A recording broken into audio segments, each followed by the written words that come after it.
ঘরে বিভূতিভূষণের বই রাখতে হয়। একটা আরণ্যক বা একটা পথের পাঁচালী, মাঝে মাঝে তাকাতে হয় বইগুলোর দিকে। তাকালে একটা আরাম হয়। কেমন সে আরাম লিখে বোঝানোর ক্ষমতা নেই। মনের আরাম। যে বড় হচ্ছে তাকে বাংলা ভাষায় চাঁদের পাহাড় পড়তে দিতে হয়। বলতে হয় মন দিয়ে পড়ো। আমরা সবাই গেছি ওই পাহাড়ে এক সময়। তুমিও যাবে সময় হলে।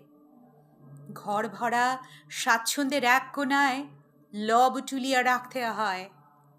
ইন্দিরা ঠাকরুনকে জায়গা করে দিতে হয়।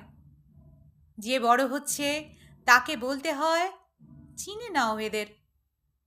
যে শিশু মাঠ পায়নি, ঘুড়ি পায়নি, আকাশ পায়নি, রেলগাড়ি পায়নি, অভাব পায়নি, চড়ুই ভাতি পায়নি, আম বাগান পায়নি, যে শিশু ফ্ল্যাটের ঘুপচি কোণ থেকে একদিন কর্পোরেট ঘুপচি আপিসে ঢুকে যাবে, তার সামনে আস্ত তালদিঘির মাঠ এনে রাখতে হয়।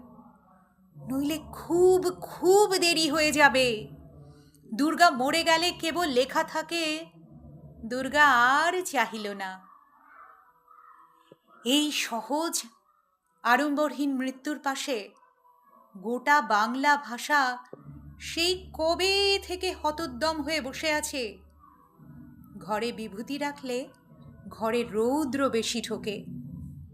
আরণ্যকের দু এক পাতা উল্টালে মনটা ভালো হয়। যারা খুব দ্রুত বড় হচ্ছে তারা জানুক বিশালাক্ষীর বর সবার জন্যে নয়।